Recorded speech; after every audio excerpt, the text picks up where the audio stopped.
It's day 6 of COC filing. More big names are expected to file their certificates of candidacy today. Former Senator Bongbong Marcos confirms that he's running for president. With these developments, experts now speculate that Davao City Mayor Sara Duterte will use another party to run for higher office. Running for president or not, Vice President Leni Robredo is set to make her big announcement tomorrow. And actors Robin and Rommel Padilla vie for seats in the Senate and the lower house.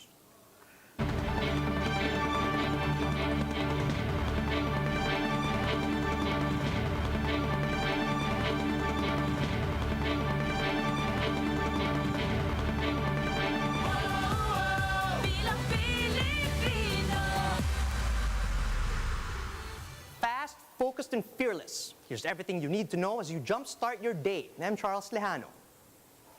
It's the 6th day of filing of certificates of candidacy for the 2022 elections. And among those expected to file are presidential aspirants Labor leader Leody de Guzman and Senator Ping Lacson, as well as his running mate, Senate President Tito Sotto. To give us more details, we now have Greg Gregorio. He's reporting to us live from Sofitel in Pasay City. Greg, good morning. Could you tell us the situation over there?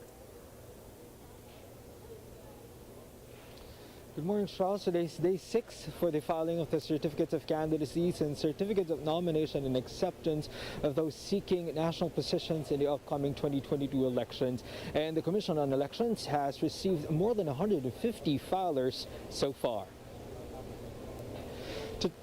Following the 39 filed COCs and CONAs during the day 5 of the filing, the Commission on Elections has now received a total of 26 COCs for presidential aspirants and 8 vice presidential aspirants. For the senatorial posts, 7 individuals filed their COCs yesterday, including Larry Gadon under Kilusang Bagong Lipunan political party. This makes the tally for filed COCs for senator to 45. For party lists, meanwhile, 74 have already submitted their CONAs and list of nominees. Among those who have filed their documents yesterday were Ako OFW, Kapamilya ng Manggagawang Pilipino, Smile, OFW Coalition, Bumper PDTA, Magdalo Party List, and ACT Teachers Party List. All in all, 153 COCs and CONAs have been filed as of yesterday. Charles, a few minutes from now, the Commission on Elections will again start receiving COCs and CONAs for today. Among those whom we expect to be filing their COCs are Senator Ping Lacson for presidency and his running mate, Senate President Tito Sotto, seeking vice presidency, and Senators Joel Villanueva and Francis Pangilinan will also be filing their COC seeking for re-election. Former DPWH Chief Mark Villar is also said to be filing his COC this morning, seeking for a seat in the Senate, while Labor leader Leody de Guzman will be filing his COC for presidency later today. Filing with him are other PLM nominees, including aspirant and Bukluran ng Manggagawang Pilipino President, Attorney Luke Espiritu. Charles? Thanks for that, Greg. That was Greg Gregorio reporting live from Pasay City. After 3 decades, another Marcos is once again seeking the presidential post. However, the son of the late dictator has yet to name his running mate. Mobile journalist Matthew Perez gives us the front seat to the story.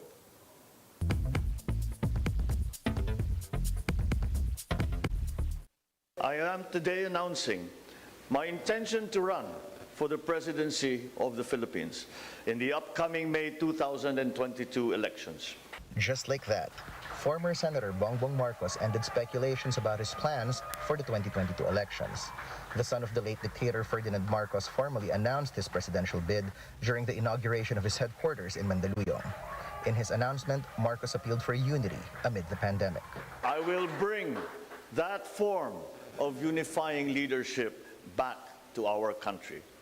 Hangad kong ibalik ang mapagkaisang paglilingkod ng magbubuklod sa ating bansa.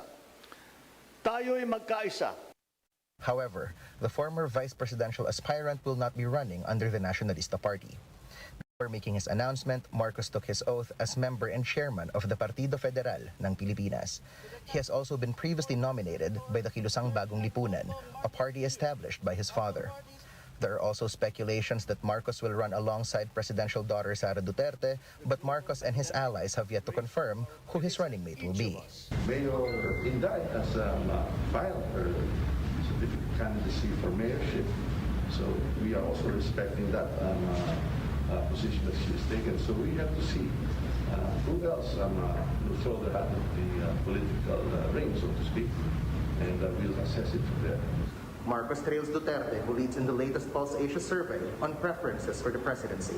This is Mobile Journal Matthew Perez, and we are One News.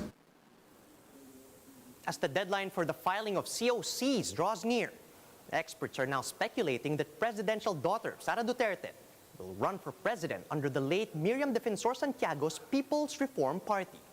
Mobile journalist Jacob Lazaro gives us a front seat to the story.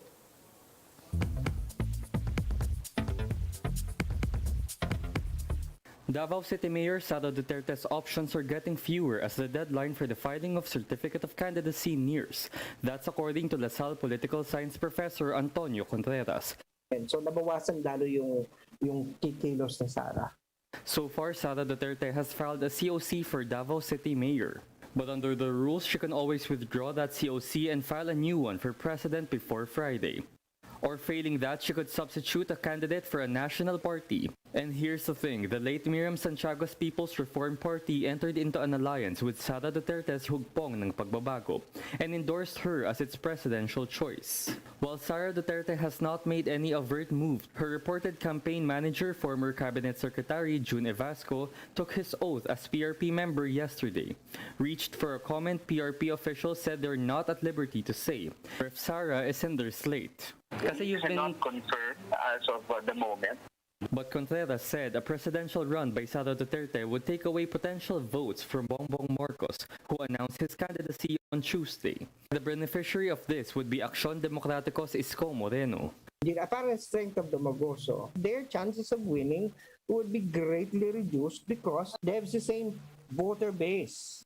But Contreras said it's possible that Sara Duterte could just let this election slide and run for the presidency in 2028. Does really Sara want so badly to become president now? She's young, she can wait out, sit this out for this election cycle. Mobile journalist Jacob Lazaro, we are One News. Meanwhile, Vice President Leni Robredo breaks her silence regarding her political plans for the 2022 elections. Robredo spokesperson Barry Gutierrez bared the news on Twitter. And Gutierrez said the Vice President will be making an important announcement tomorrow at 11 a.m. Recall that Robredo was nominated by Isambayan as their standard bearer for next year's elections. However, she has yet to accept the nomination. At the local level, several familiar names are formalizing their candidacies for local chief executive posts. Manila City Vice Mayor Honey Lacuna Pangan will file her COC for city mayor. Before entering politics, the physician worked in the city health office from 1995 to 2004. She then became city councilor before becoming vice mayor to former Mayor Joseph Estrada. In 2019, she jumped allegiances and partnered with Isko Moreno for her re-election bid. Over in Mandaluyong, incumbent Mayor Menchi Abalos will also file her COC for re-election later. Abalos won through a landslide victory against an independent foe back in the 2019 polls, and she is the wife of MMDA Chairman Benhur Abalos, who also served as Mandaluyong Mayor from 1998 to 2004, and again from 2007 to 2016.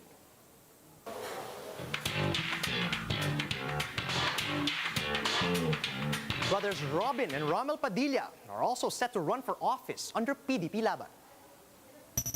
Yesterday, the brothers took their oath as members of the party run by Energy Secretary Alfonso Cusi. Robin will be vying for a seat in the Senate, while Rommel will be making another bid as a representative for the 1st District of Nueva Ecija. Recall that Robin Padilla earlier drew the ire of netizens when he asked online whether he should run in the 2022 polls, and the responses were overwhelmingly in the negative. But that didn't seem to faze the youngest Padilla brother. And that's how the day is shaping up to be. Join us again later at 10 a.m. as we monitor the day's biggest stories from sunrise to sundown. You can also catch One News on Signal Play. Just register for a free account at www.signalplay.com so you can stream One News live anytime, anywhere. I'm Charles Lejano. Mask on, wash hands, and stay safe, Philippines. We're One News.